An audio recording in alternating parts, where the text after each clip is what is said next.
Good afternoon. Welcome to Break the Yoke. Thanks for joining me. I'm going to take you on a little ride here as I go to work. Hopefully the audio comes out on this one all right. I really want to thank my sister and my brother-in-law. After my last video, I had partially joked about getting a selfie stick just because of difficulty holding my phone out far enough so that people could see me and steady enough. And about 3 days ago now, I received a UPS package, and it was a selfie stick, a tripod, and a microphone. And I've tried the selfie stick several times. I just haven't been happy with the video, the content of the video I did. But the selfie stick works great. I haven't tried the tripod yet, and the microphone works really well. Just not in the car, just because of the amount of background noise, the road noise, that type of thing. It was so sensitive, it picked all of that up. But I did do a test in a quiet environment, and it worked great. So this little Q&A is the question that we receive quite often is, how could you put your family in danger to go overseas to conflict areas? And there's a lot more to the story. There's a lot more to the organization, and probably 95% of the time, maybe even more, we won't even be in the conflict areas. We'll be in a neighboring country doing logistics and support for the teams and delivering supplies, etc. So, that's where that part comes in. When we do finally have the opportunity to go to conflict zones, everything is done prayerfully. Everyone does it as safely as they can, and you're usually guided by a security team from the resistance or whoever the good guys are in that region. There was a car accident there in the last few hours. Sorry. Most of what we'll be doing is in a neighboring country. It's still, it might not be as exciting as some people think, but we feel called to go there, and we look forward to the opportunity to go into these conflict areas. But at the same time, we're very excited that we feel called to even work in logistics and support.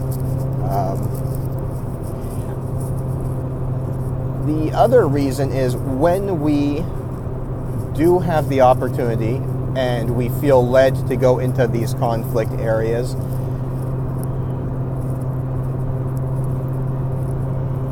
it's a matter of bringing hope to other people.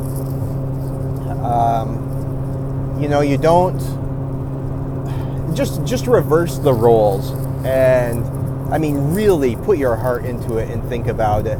Let's say you were in an area that was torn by conflict, and nobody knew who you were.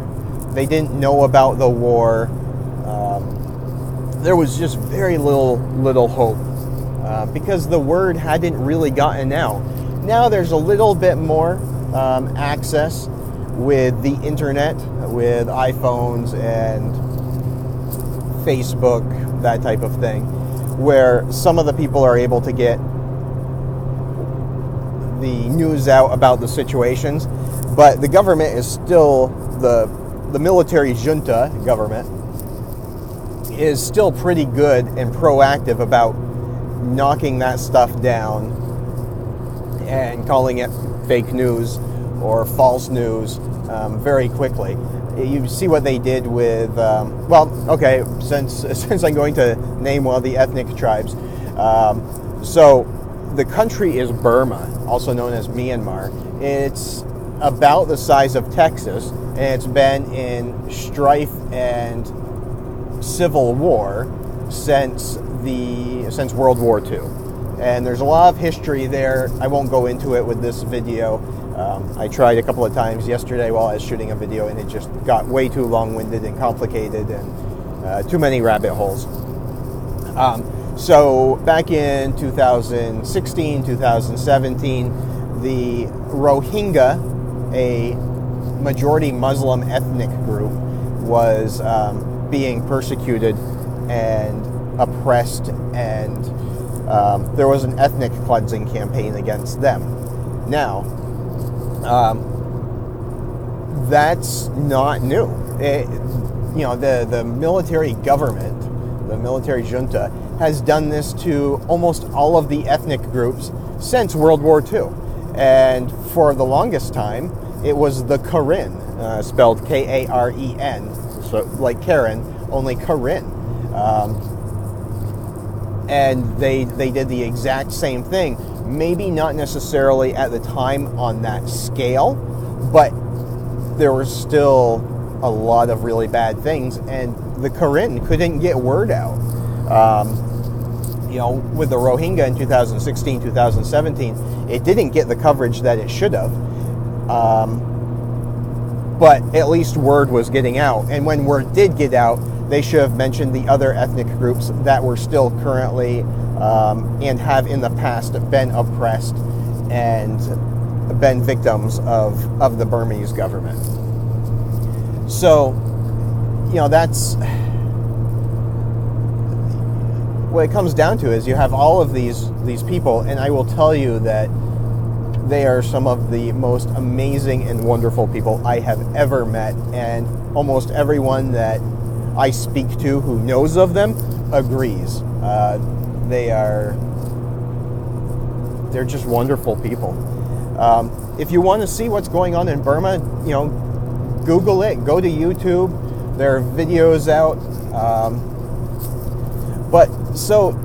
All of these people are asking for help, and no one has heard their pleas. We're not talking just a civil war where it's the military taking action against a resistance. They are attacking civilians. They are attacking villages. They are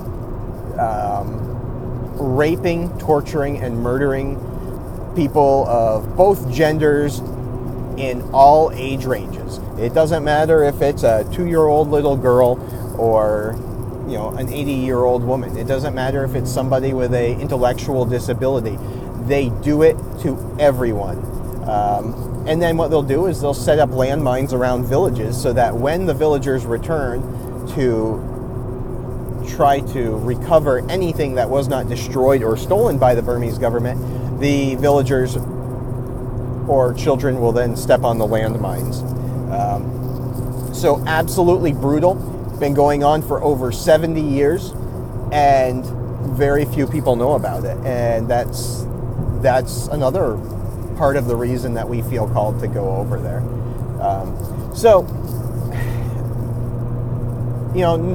There's still going to be people who don't understand, and it's a very complicated thing.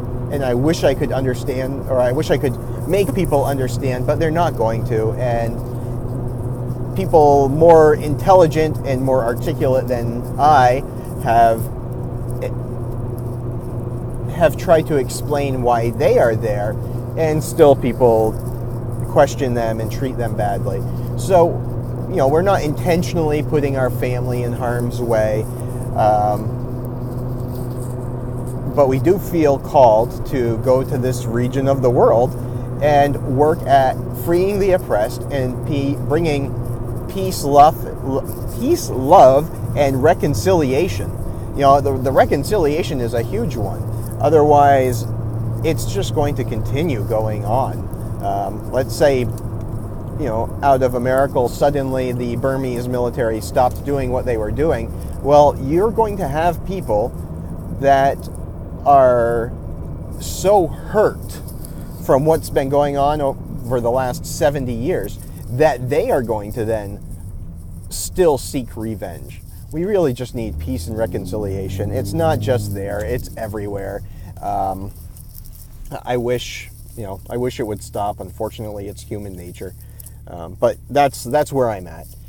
Any questions? Please feel free to either email me at the email address in the description below. If you want to help support us, go to the GoFundMe page, or go to the you can find the mailing information for our home chapel, and it will tell you how to make donations. That's actually our preferred way, if you can do that. But if you feel called and you don't want to send in a check or money order, you can go to the GoFundMe link. But again, any questions, comments, email me or leave a comment in the section in the comments below. Thank you very much, and blessings. Shalom.